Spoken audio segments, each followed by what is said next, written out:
Pois, queridos amigos, não vos quero dar uma conferência, mas a partir das bases bíblicas do jubileu, que é de facto a razão de ser desta celebração que todos nos preparamos para realizar, depois também podermos extrair aquilo que é verdadeiramente importante, que é o que o Senhor pretende com este tempo de graça que nos concede.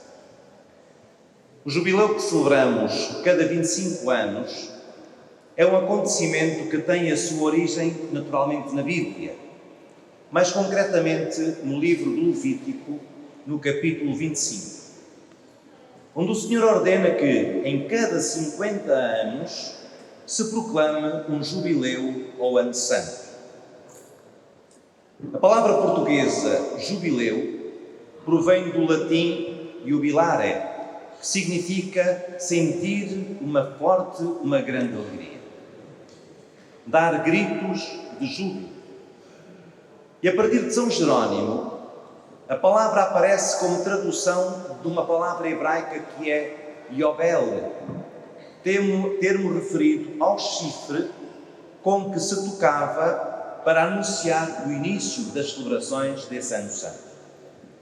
É, pois, um tempo de júbilo, de intensa alegria. Mas por que razão? O jubileu ocorria no contexto da teologia do sábado.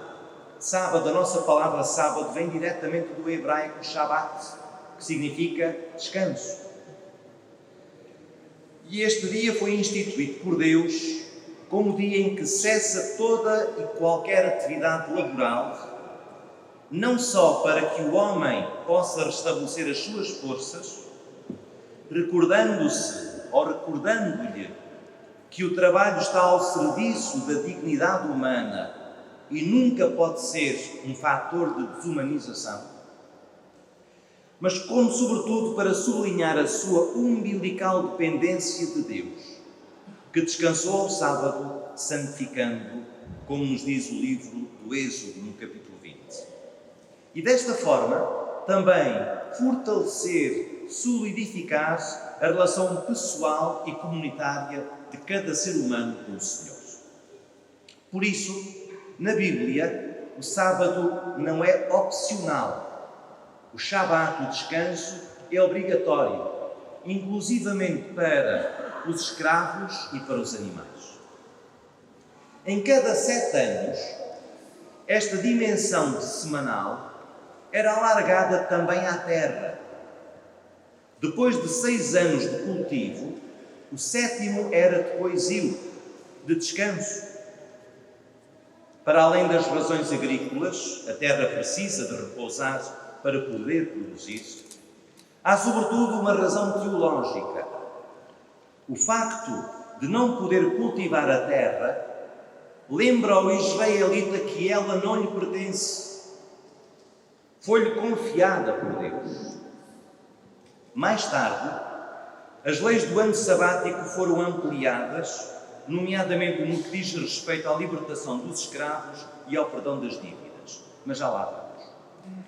Ora, como em tudo, as leis surgem sempre para responder a uma necessidade, a um problema. Quais eram, neste caso? A maior parte das pessoas vivia com dificuldades. Há estudiosos que dizem que 90% da população hebraica, vivia abaixo do limiar de pobreza. 90%. Com facilidade, uma família podia cair na miséria. Más colheitas, uma guerra, uma praga, etc. Para sobreviver, era necessário pedir empréstimos, que normalmente estavam sujeitos a juros altíssimos. Quando não conseguia pagar, a pessoa via-se obrigada a vender a casa, a vender os campos e, inclusivamente, a liberdade dos filhos e a sua própria liberdade, tornando-se, desta forma, servo, escravo. Em épocas difíceis, esta situação tornava-se endémica e atingia proporções intoleráveis, que corriam o risco de culminar, naturalmente, em exclusões sociais. Para além das razões teológicas, o ano sabático, este de 7 em 7 anos, pretendia dar resposta a este drama social. No entanto, como sempre, se em relação à terra parece que mais ou menos as instruções de Deus eram cumpridas, o mesmo não é tão seguro no que dizia respeito às dívidas e aos escravos.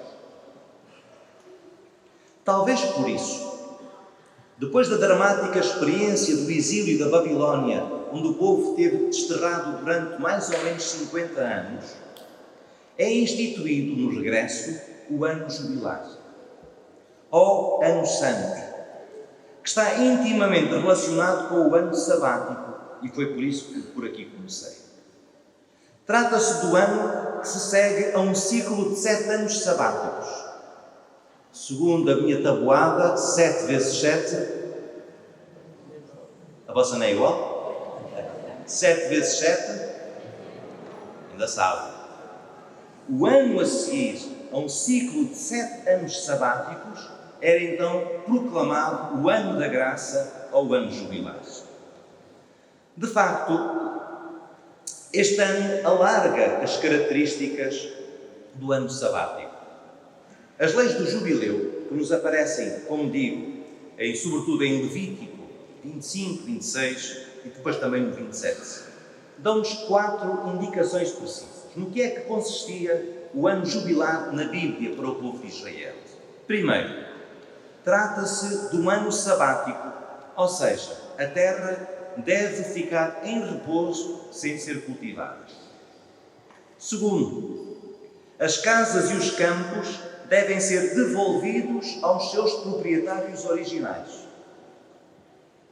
Terceiro, as pessoas que tinham sido obrigadas a vender-se como escravas deviam ser libertadas e regressar à sua família e ao seu clã.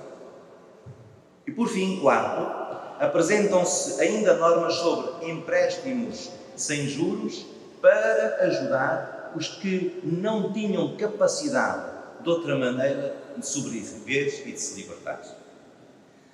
Ora bem, por todo o Médio Oriente Antigo, por toda aquela zona, não apenas em Israel, encontramos leis parecidas, como forma, como dizia há pouco, de garantir a paz social.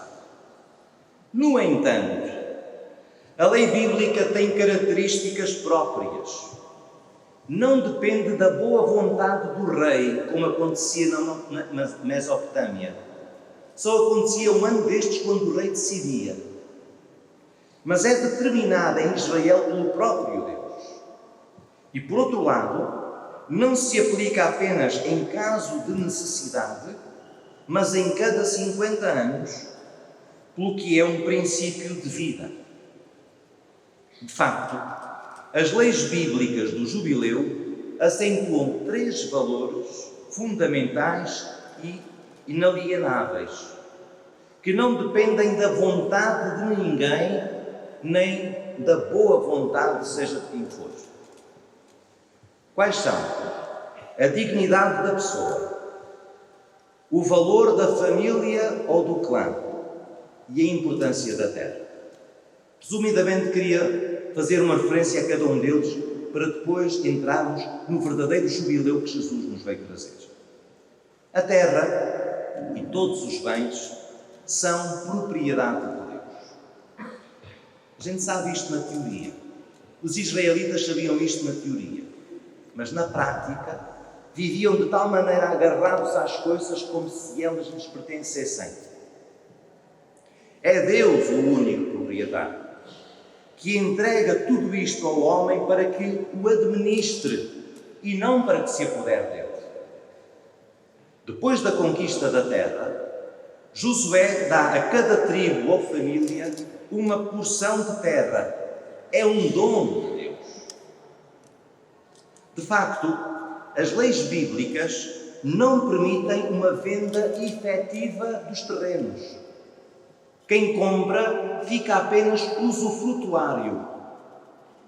E este é um princípio de vida para um cristão. Como tantas vezes sublinha o Papa Francisco quando fala da criação e da casa comum. As coisas não são nossas. Deus criou-as não para que delas nos apoderemos, julgando-nos donos, mas para que delas possamos usufruir sempre com a consciência do que nos foram emprestadas. A família. No mundo bíblico, é quase impossível falar-se de uma pessoa sem fazer referência à sua família e ao clã. O indivíduo nasce, cresce e morre numa família, sem a qual não pode subsistir. Não havia segurança social. Trata-se da família extensa, à qual pertencem os descendentes de um casal, que se mantêm sob a autoridade do pai de família, assim como os servos. Quando o Novo Testamento nos diz que converteu-se ele e toda a sua casa, significa ele, a esposa, os filhos, os pais dele, os sogros, os servos, todos aqueles que pertencem à sua casa, de que ele é responsável. E tem particular responsabilidade sobre a dignidade de cada um dos membros da sua família. Por isso a família tem a obrigação de ajudar um dos seus que tenha caído numa situação de miséria, emprestando-lhe, por exemplo, dinheiro sem juros. Ou, inclusivamente, numa situação de escravidão, como vos dizia há pouco. De facto, para além dos escravos que estamos habituados a ouvir, que são escravos perpétuos e que marcaram também a nossa história nacional e do ultramar, há na Bíblia uma escravidão temporária. E uma escravidão temporária que é resultado de uma situação de miséria tão grande que a pessoa, não tendo capacidade de pagar as dívidas, tinha que pagar com o seu próprio trabalho. E ficava, de alguma forma, numa situação de servidão. E o jubileu vem para que todas estas situações possam terminar. Porquê? Porque o israelita é propriedade exclusiva de Deus. Não pertence a ninguém, nem sequer ao rei. É propriedade exclusiva de Deus que libertou o povo da escravidão do Egito de uma vez para sempre. Por outras palavras, o jubileu destinava-se a recordar o caráter inalienável da dignidade do ser humano, sublinhando a sua dependência exclusiva de Deus. E por isso tinha como propósito libertá-lo de toda a espécie de opressão. No entanto, olhando para a Bíblia, reparamos que não há grandes notícias sobre celebrações habituais dos anos santos, dos jubileus. De facto, parece que terá havido grande resistência ao cumprimento desta norma divina e não é difícil perceber a razão. Ninguém tinha interesse em perder o usufruto das terras e muito menos dos servos. Podemos imaginar a resistência interior. Com o passar do tempo, as leis sabáticas, 7 em 7 anos, e as leis do jubileu deixaram de ser respeitadas. Progressivamente, isto que é um mal tornou-se um bem. Como sempre, Deus do mal consegue dar-lhe a volta e tirar alguma coisa de bom. O povo vai intuindo que o verdadeiro ano santo, o verdadeiro jubileu, só poderá acontecer por intervenção direta de Deus. Assim o anuncia o profeta Isaías num texto que conhecemos tanto, o capítulo 61 do livro de Isaías. E que eu vou ler, porque é muito importante, para iluminar o sentido profundo do jubileu que vamos celebrar. Diz Isaías 61: O Espírito do Senhor está sobre mim, pois o Senhor me ungiu. Enviou-me a dar a boa notícia aos pobres, em grego, euangelizomai, ou seja, evangelizar. Dar a boa notícia aos pobres. A tratar os de coração despedaçado. A proclamar a liberdade aos cativos. A gritar a liberdade aos prisioneiros. A promulgar um ano da graça do Senhor. um dia de vingança para o nosso Deus, a consolar todos os que estão por outro. Significa isto, queridos irmãos, que a intervenção de Deus não se destinará apenas a restituir bens ou a liberdade exterior, como até então era entendido o jubileu, mas a tratar corações despedaçados, a consolar os que vivem mergulhados na tristeza, a libertar de toda a espécie de escravidão, a resgatar, a redimir o ser humano de tudo aquilo que lhe rouba a dignidade. O desencanto e o desânimo gerados pelo incumprimento das leis jubilares dão, pois, lugar a uma esperança viva. Deus é fiel e realizará a sua promessa. Segundo o Evangelho de São Lucas, que será o Evangelho que nos guiará no próximo ano, a partir do primeiro domingo do Advento, Jesus começa a sua vida pública na sinagoga de Nazaré, capítulo 4 do Evangelho de São Lucas, onde entra a um sábado, Shabat, dia de descanso, com tudo o que isto evoca e que já aqui referi. Ao chegar o momento da escuta da palavra, convidam-no a fazer a leitura e entregam-lhe o livro, o rolo de Isaías. Quando o abriu, surgiu o texto que acabámos mesmo agora de ouvir, Isaías 61. Jesus leu a passagem, depois entregou o rolo ao ajudante e diz-nos o evangelista: sentou-se.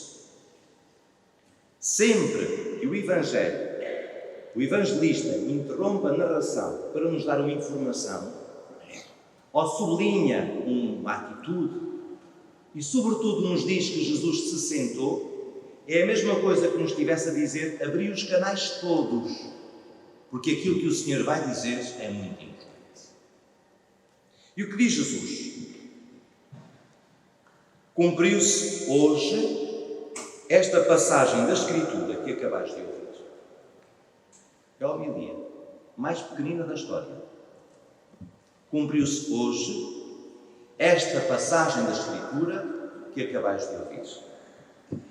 A esperança deu lugar à realidade.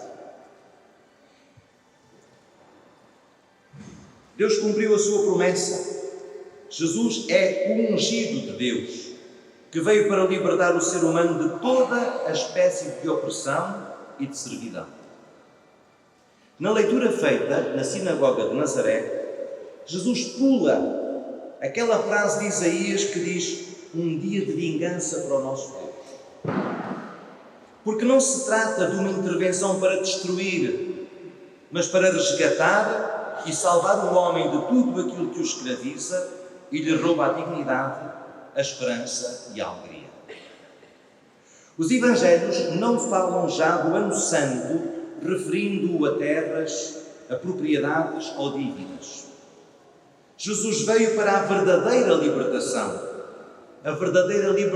do grande opressor que é o poder do mal, que domina o mundo e a natureza humana, e do qual o homem não é capaz de se libertar, a não ser pela intervenção de um Goel, em hebraico, ou seja, de um resgatador, de um redentor, tal como no Antigo Testamento apenas se eram capazes de libertar da opressão e da escravidão pela intervenção de alguém que pagasse a dívida.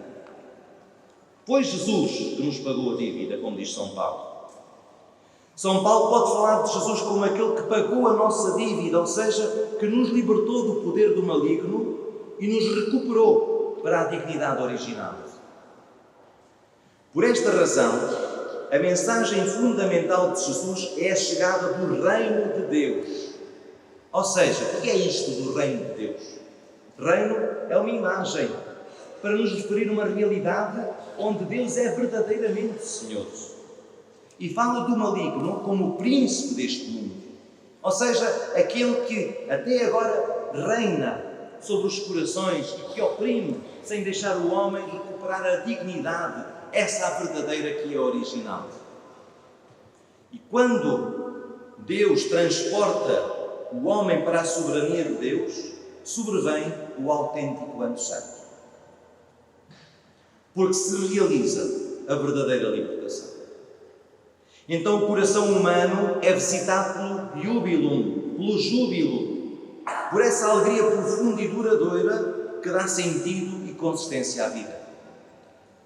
A alegria, que é um dos temas importantes no Evangelho de Lucas, que, como digo, será o evangelista que nos vai conduzir ao longo do ano do jubileu, e uma alegria que não é aquela passageira e que depende da emoção momentânea, mas daquela que brota de um coração que se sente curado, tocado pela graça, cheio da paz que só Jesus pode dar-se. De facto, São Lucas diz-nos que a alegria é uma consequência da presença do Senhor. Tal como acontece com Zaqueu, que recebeu Jesus, diz o texto, com alegria. Não deixa de impressionar o texto da visita de Nossa Senhora à sua prima Santa Isabel. Diz-nos São Lucas, mais uma vez, e depois a própria Isabel, que ao ouvir as palavras de Maria, João Batista saltou de júbilo, saltou de alegria no ventre de sua mãe. Que terá dito Nossa Senhora que tenha provocado tal reação? Não sabemos. O que sabemos sim é que as palavras de Maria estão cheias, estão prenhes da presença de Jesus. Porque se o seu ventre materno o envolve, a sua vida, no entanto, está envolvida por ele. A missão da Igreja é colaborar com o Senhor no anúncio deste ano da graça, deste jubileu que agora é permanente, embora só o celebremos de quando em vez, para sublinhar e recordar o jubileu que Jesus veio inaugurar e que não tem fim, porque Ele é Salvador ontem, hoje e sempre. De facto, Jesus chama os apóstolos para os enviar a proclamar com a exousia, a autoridade para expulsar demónios. Assim nos diz o capítulo 3 de São Marcos. Como? Como fazê-lo? Como é que o fazem? Sendo pescadores de homens. Nunca vos interrogou esta expressão com que Jesus chama os apóstolos e anuncia a missão que lhes vai entregar? Vinde atrás de mim e farei de vós pescadores de homens. Na mentalidade bíblica, o mar é o lugar do abismo, o lugar onde habitam as forças do mal. Recordam-se, quando Jesus expulsa os demónios e estes vão para os porcos, para onde é que os porcos se atiram? Tem que ir tudo para a catequese. Para onde é que os porcos se atiram? Para o mar. O mar é símbolo dessa força que o homem não domina. Basta revisitarmos os nossos Lusíadas, o gigante da Damastor, essas vagas enormes que submergem e que o homem não consegue de forma alguma lutar contra elas. E por isso o mar aparece sempre como esse lugar da força indomável que o homem não é capaz de se libertar e que até o pode, de facto, afogar, submergir e matar-se. Quando Jesus pede aos discípulos, lhes diz, farei de vós pescadores de homens, anuncia-lhes a missão que é a missão de todos nós, a Igreja do Senhor, que é retirar da força das ondas, desse mar profundo do abismo, todos os seres humanos e conduzi-los à terra seca, à terra enxuta. É por isso que São Lucas, quando nos fala do chamamento dos apóstolos, utiliza uma expressão muito bonita. A gente está habituado a... também é sinónima. Faz-te ao largo. Mas lá o que está no grego vai para a profundidade, ou seja, vai para as águas profundas. Aí onde o homem não é capaz de se libertar, para que o possas trazer para a terra seca. O Ano Santo é um tempo de graça, onde novamente se faz ouvir a voz do Senhor na sinagoga de Nazaré. É hoje, cumpriu-se hoje, disse Jesus. E disse-o naquela altura e digo-o sempre. É hoje que o Senhor Jesus de novo intervém para resgatar o homem de tudo aquilo que o desfigura e aprisiona. Se a esperança dos judeus estava marcada pela expectativa, a nossa esperança vive da confiança. Da confiança e da certeza de quem sabe que o Senhor realizou a sua promessa. Daqui esta frase de São Paulo que ilumina este ano que agora vai começar. A esperança não engana, porque o amor de Deus foi derramado, já foi derramado.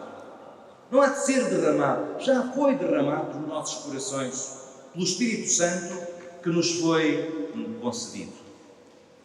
No batismo e no crisma, tal como na ordenação dos sacerdotes, dos diáconos, dos bispos, não recebemos apenas os dons do Espírito Santo. Recebemos o Espírito Santo. O dom de Deus, como nos diz o bispo quando nos crisma, recebe por este sinal do Espírito Santo o dom de Deus. Somos morada do Espírito Santo, que também a nós nos ungiu para que, tal como Jesus, toda a nossa vida seja impelida pelo Espírito. Diz-nos o Evangelista que depois do batismo o Espírito impeliu Jesus. O verbo que lá está no grego é ekbalo, que significa empurrou. O Espírito Santo empurrou Jesus para toda a sua vida, o que significa que toda a sua vida é empurrada, entre aspas, é dirigida, é iluminada, é motivada pela força do Espírito que o habita. É o Espírito Santo que guia toda a sua vida e é o Espírito Santo que o faz discernir a vontade do Pai. Como? Na oração. É na oração que o Senhor confronta a sua vida e a sua missão com aquilo que Deus quer. São Lucas, e faço várias referências a São Lucas porque é o evangelista que nos vai conduzir, como digo, sublinha de uma forma particular a dimensão orante de Jesus. Apresenta-nos muitas vezes Jesus em oração. Porquê? Por isto. Porque é na oração, no diálogo com o Pai, que Ele faz o discernimento de qual é a vontade do Senhor. Por isso o Santo Padre insistiu que este ano que estamos ainda a viver seja uma grande sinfonia de oração. São palavras do Papa Francisco. Por que razão? Porque a espiritualidade cristã é a vida estruturada a partir da fé, ou seja, da relação com Deus. E a relação com Deus alimenta-se e fortalece-se na oração. Mas que oração? Quando nós dizemos oração, pode caber aqui tanta coisa. A oração judaico-cristã tem uma característica que é sublinhada pelo próprio Jesus, em Mateus 6. Quando rezardes, não sejais como os pagãos, que pensam que é por causa do seu muito falar que serão atendidos. Então, se a oração não consiste sobretudo em falar, e Jesus pede-nos que não o façamos, qual é o tom próprio da oração dos discípulos de Jesus? Quando perguntamos a alguém qual é o primeiro mandamento bíblico, os meus alunos estão cansados de ouvir dizer isto. Quando perguntamos a alguém qual é o primeiro mandamento, se eu vos perguntar qual é o primeiro mandamento, qual é a resposta que me dão imediatamente? Amar a Deus. Porque amarás o Senhor teu Deus. Só que os mandamentos são expressos no modo imperativo. E antes de aparecer amarás, no futuro com sentido de imperativo, aparece um outro imperativo. Os judeus todos os dias rezam assim: Shema Israel Adonai Eloheinu Adonai Echad Ve'ahavta et Adonai, etc. O que é que ele estava ali a falar? Shema Israel. Esta vocês já ouviram com certeza, o Shema. Escuta, Israel. O Senhor nosso Deus, o Senhor é um. Amarás o Senhor teu Deus. Qual é o primeiro imperativo? Qual é o primeiro mandamento? Escuta. Escuta, Israel. Porque se não escutarmos, não amamos. Porque não conhecemos. A escuta é a coisa base da relação com Deus. Só quem escuta conhece e é capaz de se abrir e de sair de si mesmo para criar comunhão com aquele que se escuta e olhar para a realidade não a partir de si mesmo. Muitas vezes nos acontece na oração. Fazemos Deus dizer aquilo que a gente quer, mas de uma perspectiva que o enriquece, purifica e redimensiona. A oração da escuta é essencial para o discernimento de que vos falava há pouco acerca de Jesus. O que é o discernimento? Diz Enzo Bianchi, um autor famoso, que o discernimento é o ato que na oração devia unir a vontade de Deus, manifestada no coração do Espírito Santo, com o nosso pensamento. O termo que em hebraico define a oração é o termo tefilá, que significa literalmente julgamento. O termo hebraico referido para a oração é um termo que, traduzido literalmente, significa julgamento. Porquê? Porque a oração é a possibilidade de julgar com Deus, de realizar um discernimento sobre a própria vida, sobre a relação com os outros, sobre as relações pessoais com as criaturas. É a oração da escuta que configura e reconfigura a existência. É a partir dela que a luz do céu pode iluminar tudo aquilo que trago no coração. É interessante reparar que nos Evangelhos, ao contrário do que acontece com Jesus, que nos aparece muitas vezes em oração ao Pai, os Evangelhos nunca nos apresentam os discípulos em oração. Nunca tinham reparado nisto. Jesus sim, e os discípulos não. Então eles não rezavam com certeza. Mas parece-me que isto é intencional, porque enquanto para Jesus a oração é a escuta da vontade do Pai, para os discípulos a oração é sobretudo a escuta da palavra de Jesus, o mediador do Pai. Daqui a afirmação de Jesus a Marta: Maria escolheu a melhor parte.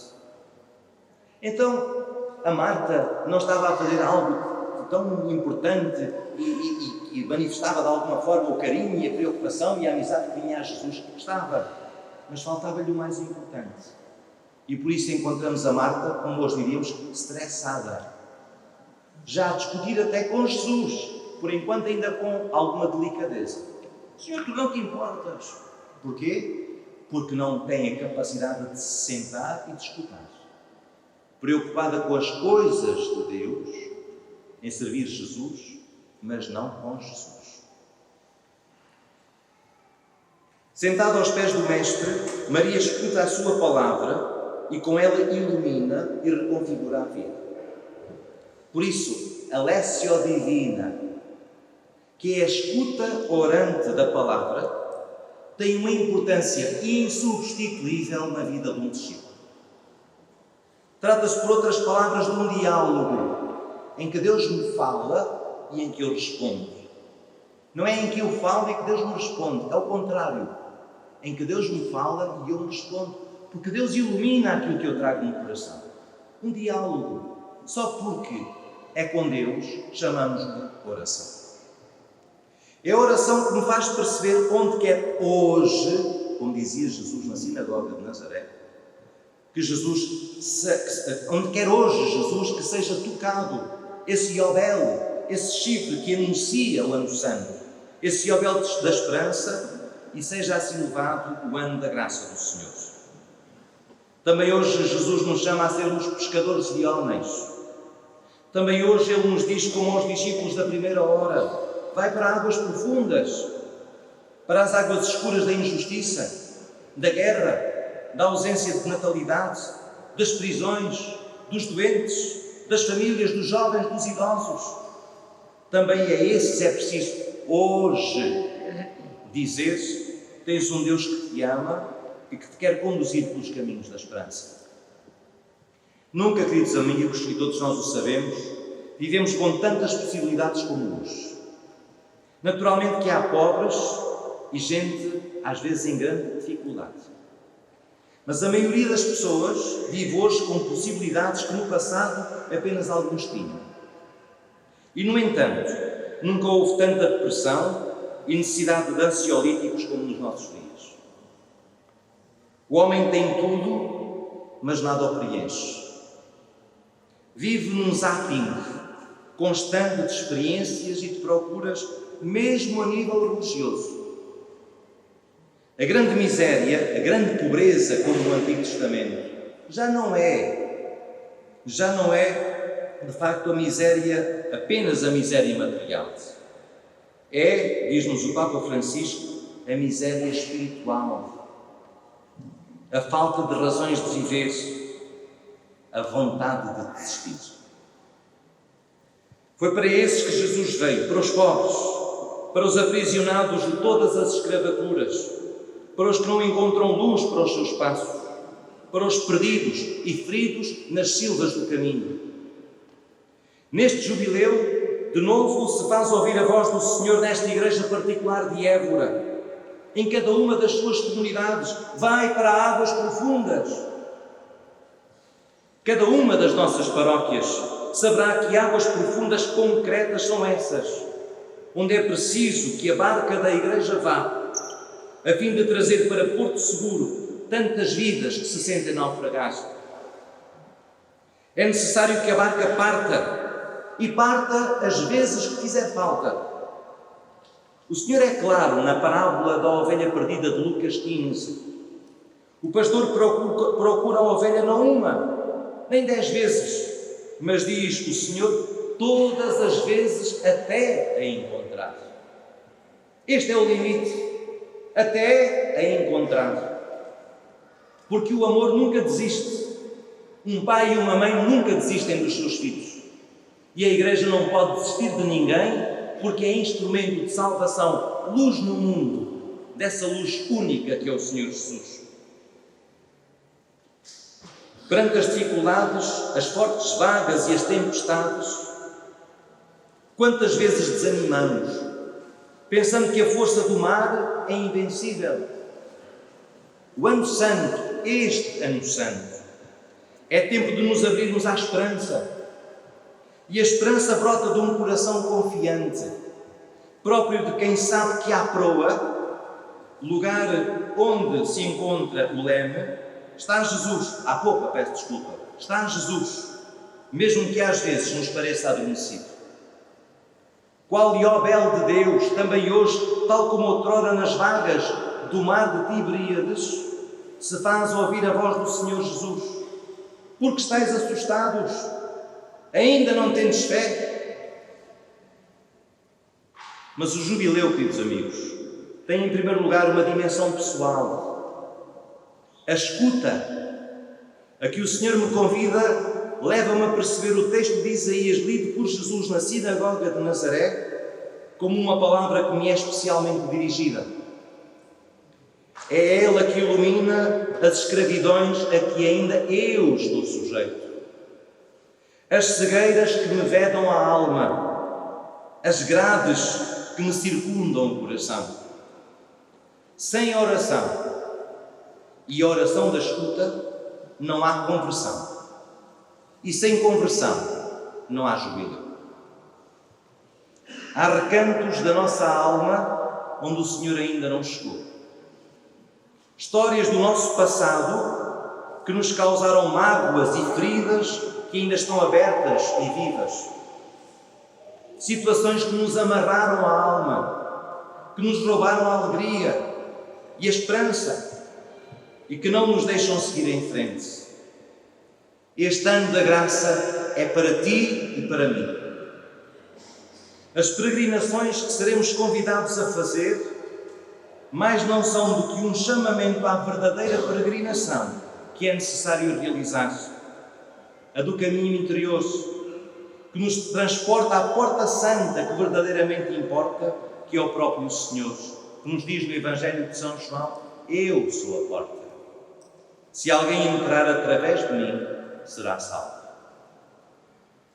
Neste jubileu, e termino, somos chamados a deixar reanimar a esperança que nos habita, a revisitar a certeza de que nada nem ninguém é mais forte do que o poder do amor que o Senhor nos tem. Esta é a razão da nossa fé e da nossa esperança. Sabemos para onde caminhamos, apesar do calor do dia e da frieza das noites de que também a vida é feita. Não estamos sós. Coragem! À nossa frente vai o Senhor, que nos grita no meio das tempestades: não tenhais medo, sou eu. Entremos, queridos amigos, neste jubileu como peregrinos de esperança e na esperança, dizendo com todas as forças da alma e da vida: Senhor Jesus, eu tenho confiança em vós. Senhor Jesus, eu tenho confiança em vós. Outra vez, Senhor Jesus, eu tenho confiança em vós. Amém.